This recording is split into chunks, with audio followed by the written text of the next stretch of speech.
बिस्मिल्लाहिर्रहमानिर्रहीम। अस्सलाम वालेकुम नादरीन, आप यूट्यूब चैनल देख रहे हैं। मैं इमरान खान हूँ। नादरीन, इमरान खान की रिहाई के इम्कान तो है नहीं और इमरान खान की बहनों ने बहुत कैटेगोरिकली साफ कह दिया है कि इमरान खान को ऐसे नहीं छोड़ेंगे। अदालत के अंदर केस लगा हुआ था, आज फिर मुलाकात का दिन था। मुलाकात के लिए कोशिश की, इमरान खान की बहनें गईं, मुलाकात नहीं करवाई गई।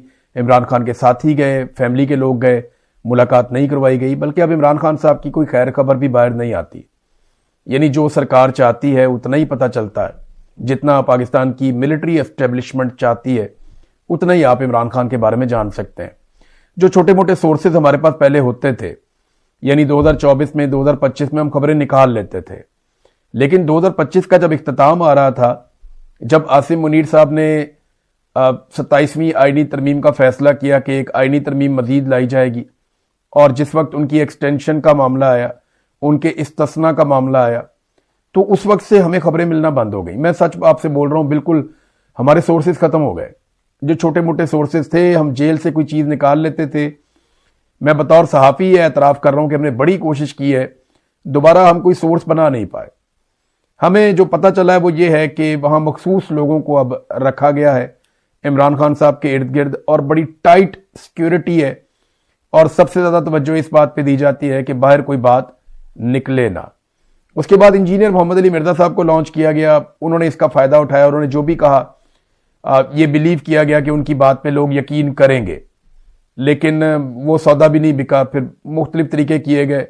बहरहाल आखिरी मुलाकात इमरान खान साहब की अपनी एक बहन के साथ हुई थी, और डॉक्टर ने फिर उसके बाद उन्हें देखा है, लेकिन वो सरकारी डॉक्टर हैं, उनको भी सख्ती से मना किया गया है, और सरकार ने अपनी मर्जी के डॉक्टर चुनकर भिजवाए हैं कि यही डॉक्टर इमरान खान साहब को देखेंगे और यही खबर जो देंगे वही देंगे, और वो एक प्रेस रिलीज के जरिए से देते हैं। अदालत में इमरान खान साहब का केस चल रहा था, वहां भी कोई इंसाफ नहीं है। इमरान खान की बहन अलीमा खानम ने जो बात की, उन्होंने कहा जी शवाहिद तो सारे मौजूद हैं, सबूत भी मौजूद हैं कि इमरान खान साहब का यह केस खत्म किया जाए, उन्हें फौरी तौर पर रिहाई दी जाए, लेकिन जजेस दबाव में है, और जजेस पे दबाव इतना ज्यादा है कि वो इंसाफ नहीं दे पा रहे। अगर इंसाफ दें तो इमरान खान साहब तो बाहर आ जाए ना, ये बात मैंने आपको कई दफा कही है। और इसी बुनियाद पे हमेशा अदालतों पे तकिया करते हुए, अदालतों को मद्देनजर रखते हुए मैं ये दावा करता रहा हूं कि जिस दिन अदालत ने इंसाफ दिया, यानी एक दौर तक तो मुझे ऐसा लगता था कि पाकिस्तान की अदालतें मुकम्मल तौर पे सरेंडर नहीं हुई, वो मुकम्मल तौर पे मिलिट्री एस्टेब्लिशमेंट के कंट्रोल में नहीं है, लिहाजा इमरान खान साहब बाहर आ जाएंगे। इसी बुनियाद पे हम ये कहते रहे हैं कि ज्यादा टाइम नहीं गुजरेगा, ये केसेस खत्म हो जाएंगे। केसेस खत्म होते चले गए, लेकिन फिर उसके बाद तरीकाकार बदल दिया गया। इमरान खान को कैद तन्हाई में डाल दिया गया, उनकी मुलाकातें बंद कर दी गई, और अदलिया में अपनी मर्जी के बंदे लाकर 27वीं आईनी तरमीम के जरिए से मुकम्मल कंट्रोल कर दिया गया। अब इमरान खान की बहनें भी कह रही हैं कि ये जजेस फैसला नहीं दे पाएंगे, और इस तरह तो इमरान खान सालों अंदर रहेंगे, ये जितना चाहेंगे इन केसेस को। मैं थोड़ा सा पहले ये बात बता भी रहा था कि अब अदालतों से उम्मीद लगभग खत्म हो गई है। इमरान खान साहब ने जो कहा था कि फैसला सड़कों पे होगा, मामला वहां जाके पहुंच गया। अलीमा खानम ने साफ कहा है कि जब तक अवाम और पाकिस्तान तरीके इंसाफ सड़कों पर निकलकर दबाव नहीं डालेंगे, इमरान खान साहब की रिहाई नहीं होगी। अब ना मुलाकातें हो रही हैं, ना उनकी आंख की सेहत के बारे में कुछ मालूम है कि वो क्लॉट बना कैसे, उसका रीजन क्या है। इस बारे में अभी तक ना इमरान खान साहब के डॉक्टर्स को कुछ मुतमईन किया जा सका है, ना इमरान खान साहब की फैमिली को बताया जा सका है, और जजेस इंसाफ देने पर बिल्कुल तैयार नहीं है। तो इमरान खान की रिहाई कैसे होगी? वो उसी तरीके से होगी जैसे होनी चाहिए। यानी या तो इमरान खान साहब हार मान लें, जेल के अंदर सरेंडर कर लें, और वो ये कहें ठीक है जो आप कहते हैं मैं वो कर लेता हूं और मुझे रिहाई दी जाए। एक तरीका तो ये है। दूसरा तरीका यह है कि एक दबाव बढ़े पाकिस्तान की मिलिट्री एस्टेब्लिशमेंट पे। देखिए ऑलरेडी उनके ऊपर बहुत दबाव है, महंगाई का दबाव उनके ऊपर है, मईशत की तबाही का दबाव उनके ऊपर है, पाकिस्तान में जो हालात खराब हो रहे हैं दहशतगर्दी के, वो दबाव उनके ऊपर है, आलमी दबाव भी उनके ऊपर बहुत ज्यादा आ रहा है, IMF का दबाव उनके ऊपर है, तो पाकिस्तान की आवाम का दबाव उनके ऊपर है, लेकिन एक अवामी एहतजाज का दबाव नहीं है। अवाम अभी तक कोई बड़ा एहतजाज नहीं कर पाई जैसा होना चाहिए था, और वो ना कर पाए उसके लिए उन्होंने ताकत का अंधा इस्तेमाल भी किया। लोगों को कत्लेआम किया, लोगों को मारा, जेलों में डाला, चादर और चारदी वगैरह का तकद्दुस पामाल किया, खवातीन को सड़कों पे उन्होंने घसीटा, बच्चों को गिरफ्तार किया, उन्होंने बहुत जुल्म किया लोगों को डराने के लिए, धमकाने के लिए। अब लोगों ने निकलना है, जिस दिन लोग निकल आए सड़कों पे उस दिन एस्टेब्लिशमेंट का कोटा फुल हो जाएगा, और फिर इमरान खान साहब को रिहाई भी मिल सकती है। तो ये दबाव इमरान खान की बहनें कह रही हैं कि ये दबाव जब तक नहीं होगा तब तक कुछ नहीं होगा। दूसरी जानब इमरान खान के मुखालिफिन जो हैं वो तो शाही फैमिली से पता नहीं क्या कुछ बनते जा रहे हैं। एक वो क्रिकेटर है, मैं बात करना नहीं चाह रहा था कि उसके ऊपर दबाव बढ़ेगा, लेकिन क्योंकि अब सारे ही बात कर रहे हैं तो फिर मैं भी बात करता हूं।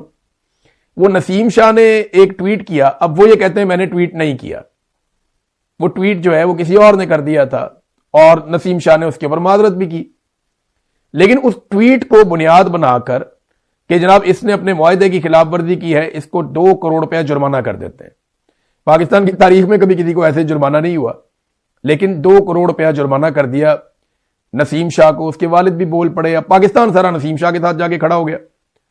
वो कहते जी जो बात आपने की है बात ठीक की है। वो कहता मैंने तो की ही नहीं भाई, वो तो अकाउंट किसी और के पास था, उसने ट्वीट कर दिया और अब मेरे खाते पड़ गया, तो मैं फिर भी माजरत चाहता हूं किसी की दिलदारी हुई है तो। लेकिन पीसीबी ने उन्हें 2 करोड़ जुर्माना कर दिया और बीच में यह भी खबरें आ रही थी कि शायद उसको बैन लगा दिया जाए 2 साल के लिए, ये बातें भी की जा रही थी। वो शानदार क्रिकेटर है, वो उस टाइम भी पाकिस्तान के लिए क्रिकेट खेला जब उसकी वालदा इंतकाल कर गई थी। वो टूर पे गया, उसकी वालदा का इंतकाल हो गया और वो 145 की स्पीड से बॉलिंग कर रहा था। उसने पाकिस्तान को कामयाबी दिलाने में किरदार भी अदा किया माजी में और बड़ा अच्छा खेलता रहा, पूरा जोर लगाता रहा और उसकी आंखों में आंसू भी थे उस दिन। उसकी वालदा फौत हो गई थी, वो पाकिस्तान के लिए खेल रहा था। तो हीरो है पाकिस्तान का, लेकिन यहां लोगों के दिल बहुत छोटे हैं। एक ट्वीट को लेकर उसको जुर्माना कर दिया, उसको मुतनाज़े बना दिया। अब ये मुझे पता है ना कि आइंदा किसी भी बहाने इसको टीम से बाहर कर देंगे और फिर इसको टीम में नहीं खेलने देंगे क्योंकि शहजादी की शान में गुस्ताखी हो गई है। इतनी सी बात। इमरान खान के दौर में शाहिद अफरीदी ने क्या कुछ नहीं कहा इमरान खान के बारे में। शाहिद अफरीदी ने कितनी तनकीद की इमरान खान पे, कितने नश्तर बरसाए, लेकिन इमरान खान ने उसे कुछ भी नहीं कहा। वो कहीं भी जाता था, अपना काम करता था। सरफराज नवाज ने क्या कुछ नहीं कहा इमरान खान के बारे में। जावेद मियांदाद इमरान खान के बारे में तब बोले जब इमरान खान इक्तदार में थे, लेकिन इमरान खान ने किसी से बदला नहीं लिया। तो बड़ा आदमी सिर्फ इस वजह से नहीं होता कि उसके पास बड़ी गाड़ी होती है या बड़ा ओहदा होता है। आदमी अपने किरदार की वजह से, अपनी शख्सियत की वजह से बड़ा होता है। तो इमरान खान साहब ने इन चीजों को बॉदर नहीं किया, लेकिन ये बहुत छोटे लोग हैं, बोने हैं, इनको जरा सा कोई छेड़ दे तो ये चां चां करते हैं। अब इन्होंने पकड़ के उसको, अच्छा देखें, वो मुआहदे की खिलाफ वर्जी कह रहे हैं, इधर हलफ की खिलाफ वर्जी करने वाले मुल्क को लूट रहे हैं। यहां पे हलफ लेकर आते हैं ना ऑफिसर्स के, हम कभी सियासत में हिस्सा नहीं लेंगे। कायदे आज़म ने मना किया था। ये बार बार डिक्टेटर बन जाते हैं, बार बार मुल्क में मार्शल लॉ लगा देते हैं। हलफ की खिलाफ वर्जियां करके अरबों की जायदादें बना ली जिन लोगों ने, उनको पूछने वाला कोई नहीं है। और एक शख्स ने कहते हैं जी कि कॉन्ट्रैक्ट की खिलाफ वर्जी है, वो ट्वीट नहीं करेगा, वो कहता मैंने किया भी नहीं, उसको पकड़े जुर्माना डाल दिया। तो ठीक है, ये पाकिस्तान को ऐसे ही चला रहे हैं अपनी मर्जी से। अब आ जाए जो बैनुल अक़वामी खबरें हैं उनकी तरफ। तो सबसे पहले तो यह है कि डोनाल्ड ट्रंप का एक स्टेटमेंट सामने आया, वो बड़ा मजेदार स्टेटमेंट है। यह दावा किया गया अल जजीरा की जानिब से कि डोनाल्ड ट्रंप ने अपने इत्तेहादियों को या पुराने इत्तेहादियों को यह आगाह कर दिया है कि मैं लड़ाई खत्म करके जा रहा हूं, चाहे आबनाए हुर्मुज़ बंद रहे। यानी आबनाए हुर्मुज़ की बंदिश के बावजूद डोनाल्ड ट्रंप लड़ाई खत्म करके जा रहा है। इसका इंपैक्ट क्या आएगा बाद में बताता हूं, लेकिन पहले आप ये देखें कि डोनाल्ड ट्रंप ने कहा क्या। डोनाल्ड ट्रंप का ट्वीट है, ये मैं आपको ट्रांसलेट करके बता देता हूं। उसने कहा जी वो तमाम ममालिक जिनको इस वक्त जेट फ्यूल मुयसर नहीं है, खासतौर पर इनमें यूके का नाम लिया, यूनाइटेड किंगडम का, बरतानिया का, कि इनको जेट फ्यूल मुयसर नहीं है और इन्होंने ईरान के साथ लड़ाई में इन्वॉल्व होने से इनकार किया था। मेरी उनके लिए एक तजवीज है। डोनाल्ड ट्रंप की तजवीज बड़ी मजेदार है, 2 उसने उसके नंबर लिखे कि तजवीज नंबर 1 और तजवीज नंबर 2। उन्होंने कहा मेरी उनके लिए नसीहत है, तजवीज है कि तेल हमसे खरीद ले क्योंकि हमारे पास बहुत ज्यादा है, पहली तजवीज। और दूसरी तजवीज उसने कहा जनाब कि थोड़ा सा कोई हौसला पैदा करो और जाओ और जाकर आबनाए हुर्मुज़ को खुलवाओ ताकत के बलबूते पर, और यह सीखो कि अपने हक के लिए कैसे लड़ा जाता है। लेकिन अमेरिका तुम्हारे लिए वहां मौजूद नहीं होगा क्योंकि तुम जब अमेरिका लड़ रहा था वहां हमारे लिए मौजूद नहीं थे। यह डोनाल्ड ट्रंप ने कहा कि जनाब आप ही जाके अपनी लड़ाई लड़ो। और एंड में उसने लिख दिया कि ईरान जो है वो काफी कमजोर हो चुका है और बड़ा पार्ट हमने अदा कर दिया है। गो गेट योर ओन ऑयल, जाओ अपना तेल खुद हासिल करो। यह डोनाल्ड ट्रंप ने कहा। साफ इशारा है कि हम जा रहे हैं लड़ाई छोड़ के, आपने हुर्मुज़ खुलवानी है तो खुद ही खुलवाओ जाके। मैंने आपसे पहले कहा था ना कि अमेरिका का तेल यहां से नहीं जाता। अमेरिका का 1% तेल सिंबॉलिकली यहां से जाता है। वो अपना तेल अब प्रोड्यूस करते हैं, उनके पास और सोर्सेज हैं। उन्होंने वेनेजुएला पे कब्जा कर लिया है, उन्हें अब तेल का मसला नहीं है, वो दुनिया को तेल बेचते हैं। वो भी कह दिया ट्रंप ने कि हमसे खरीद लो तेल, जेट फ्यूल अगर आपको चाहिए तो ये तो जनाब अमेरिका का कुछ नहीं बिगड़ रहा था। अब जो ममालिक वहां से तेल लेते हैं, खासतौर पर यूरोप, उनके ऊपर अमेरिका बहुत गर्म है। अभी देखें, फ्रांस ने इनकार कर दिया कि हम अपनी फिजाई हदूद नहीं दे रहे अमेरिका को। जर्मनी के अंदर लोग नाराज हो गए, उनकी अपोजिशन लीडर ने यह भी कह दिया कि इनके फौजियों को भी यहां से निकालो। पोलैंड ने साफ इनकार कर दिया। पोलैंड एक बड़ा मुल्क, यानी यूरोप के जो बड़े ममालिक हैं उनमें से एक पोलैंड भी है। जर्मनी, फ्रांस, पोलैंड, स्पेन और इसी तरह नॉर्वे, ये बड़े ममालिक हैं। फिनलैंड, इनके रकबे बड़े हैं इन ममालिक के। तो पोलैंड भी एक बड़ा मुल्क है, उसने भी इनकार कर दिया। स्पेन ने, इटली ने, जर्मनी ने, फ्रांस ने, पोलैंड ने, ये अमेरिका के वो इत्तेहादी थे जो आंखें बंद करके साथ लड़ते थे। बरतानिया ने लड़ने से इनकार कर दिया, लेकिन अड्डे दिए हुए हैं फिलहाल। बरतानिया कहता है जी दिफाई नुक्ता नजर से हम मौजूद हैं, लेकिन हम इस लड़ाई का हिस्सा नहीं बन रहे और ये हमारा उसूल है। तो अगर डोनाल्ड ट्रंप यहां पे लड़ाई खत्म कर देता है तो डोनाल्ड ट्रंप को मिला क्या, यह है सबसे बड़ा सवाल। एक तरफ धमकियां भी लगा रहे हैं, वो ये कह रहे हैं कि ईरान शिकस्त तस्लीम करे, ईरान हमसे हार मान ले और हमारे साथ कोई डील कर ले। ईरान हार मान के अगर डील कर ले तो ये तो मौका ही नहीं है, इतनी लड़ाई लड़ने का फायदा ही नहीं है।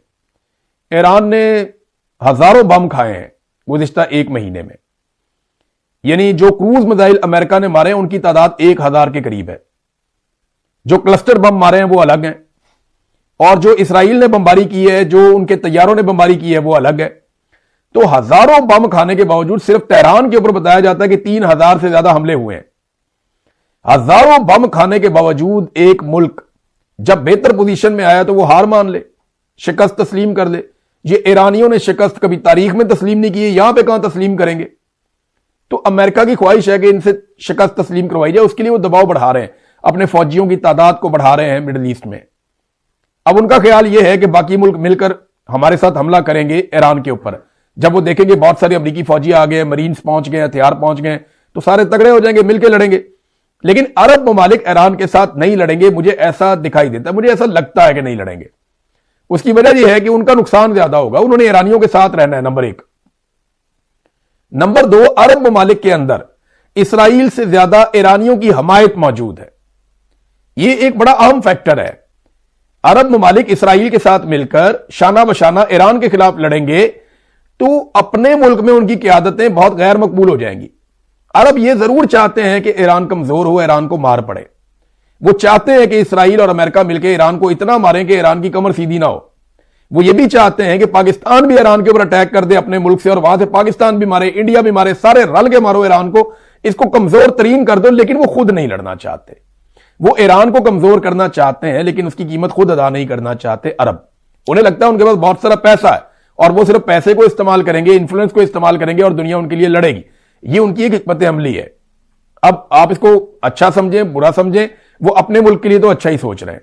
तो बराह रास्त वो लड़ाई के अंदर आएंगे नहीं। तो ट्रंप को इत्तेहादी मिल नहीं रहे, उसकी फ्रस्ट्रेशन बढ़ रही है। ऐसे माहौल में उसको मशवरा दिया जा रहा है कि लड़ाई से निकल जाओ। अब अगर ट्रंप ऐसे लड़ाई से निकलता है, जो आपको मैंने ट्वीट पढ़ के सुनाया, ये डोनाल्ड ट्रंप का अपना ट्वीट है, तो होगा क्या? यानी जंग से पहले और जंग के बाद में क्या बदला? हम पहला सवाल तो यही उठाएंगे ना कि जब ट्रंप ने जंग को शुरू किया तब दुनिया कैसी थी, और जब खत्म करके वहां से जा रहा है तो दुनिया कैसी है। तो पहली बात तो यह है कि आबनाए हुर्मुज़ जंग से पहले खुली थी, जंग के बाद बंद है। और वैसे भी जो अमेरिका के इत्तेहादी ममालिक हैं या दोस्त ममालिक हैं, उन्होंने अमेरिका को कहा है कि आप जंग बंद करें, आबनाए हुर्मुज़ हम टेलीफोन करके खुलवा लेंगे। ईरान ने अमेरिका की जिद में आबनाए हुर्मुज़ को बंद किया हुआ है ना, कि यहां जंग चल रही है, ये जंगबंदी कर दें, ऐलान कर दें कि हम जंग नहीं लड़ेंगे। ईरान के साथ यूरोप बैठ जाएगा जाके, अरब बैठ जाएंगे जाके, वो एक मैकेनिज्म बनाएंगे, सर्टेन कंडीशंस होंगी, वो आबनाए हुर्मुज़ के रास्ते खोल देगा, सब तरफ अमन हो जाएगा। बस अमेरिका और इसराइल यहां पे नहीं आएंगे, तो वो खुद ही खुलवा लेंगे, उन्हें लड़ने की जरूरत ही नहीं है। डोनाल्ड ट्रंप ने जो 2 ऑप्शन दिए ना, पहला कि तेल हमसे ले लो, दूसरा वहां पे जाके खुद आबनाए हुर्मुज़ को खुलवा लो। दूसरा ये ना, दूसरा बहुत आसान है, वो बगैर लड़े खुल जाएगा।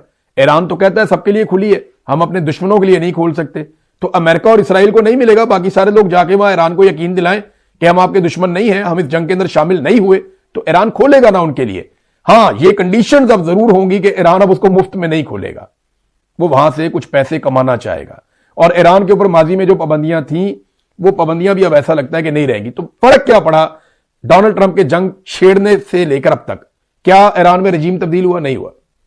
अमेरिकन अपनी फेस सेविंग के लिए बार बार कह रहे हैं रजीम बदल गया, रजीम बदल गया। क्या बदला भाई? ये मौजूदा रजीम ने सारे मिसाइल चलाए हैं। पिछला रजीम तो जंग के पहले दिन ही शहीद हो गया था। आयतुल्लाह अली खामनाई तो जंग के पहले दिन शहीद हो गए थे। ये जो ईरान ने वापस हजारों मिसाइल और ड्रोन मारे हैं, ये तो इसी रजीम ने मारे हैं जिसको वो कह रहे हैं अच्छा है, लोगों को बेवकूफ बना रहे हैं। ये जो नया रजीम है ये वही है जो पहले था, सिर्फ शक्लें बदल गई हैं, बंदे बदल गए हैं। ये वही लोग हैं, वही टीम है। तो एक तो रजीम तब्दील नहीं हो सका। नंबर 2, आबना हुर्मुज़ जंग से पहले खुला था, जंग के बाद बंद है। नंबर 3, डोनाल्ड ट्रंप पहले से ज्यादा गैर मकबूल हो गए। अभी एक लेटेस्ट सर्वे आया, उसमें -17% इनकी पॉपुलैरिटी गई है। तो डोनाल्ड ट्रंप इस वक्त जो डाटा है या अमेरिकन मीडिया बता रहा है, मैं CNN की एक रिपोर्ट देख रहा था, उसके मुताबिक डोनाल्ड ट्रंप इस वक्त अमेरिका की तारीख के तमाम सुदूर से, यानी हालिया तारीख जो है अमेरिका की, इसमें तमाम सुदूर से ज्यादा गैर मकबूल सदर है। यह हालत डोनाल्ड ट्रंप की हुई है। तो मकबूलियत डोनाल्ड ट्रंप की फारिग हो गई जंग के नतीजे में। अमेरिका की चौधराहट भी बढ़ गई। पहले अमेरिका खित्ते का चौधरी था दुनिया का, यहां अपने जहाज भेजता था, लोग बात मान लेते थे, हमारा बैरी बेड़ा आ रहा है, वो सारे कहते थे दसों सरकार करना किए। पाकिस्तान में एक उनका छोटा सा सेक्रेटरी लेवल का बंदा, एक उसका साइफर आ जाता था पाकिस्तान में, तो पाकिस्तान में रजीम तब्दील हो जाता था। वो उनका एक छोटा मोटा ऑफिसर भी आता था तो हमारे हुक्मरान लाल टाइयां लगा के खड़े हो जाते थे उसके रास्ते में। तो वो जो चौधराहट अमेरिका की थी वो बाकी नहीं रही। ऐसी मनूसत डाली है इन्होंने, जाके ट्रंप को जफ्फा डाला, ट्रंप की चौधराहट भी बढ़ गई, अमेरिका को ही बेड़ा गर्क कर दिया पकड़ के। अब एक तो अमेरिका की चौधराहट भी गई, फिर अमेरिका के इत्तेहादी भी उसके हाथों से छूट गए। वो ममालिक जो आंखें बंद करके अमेरिका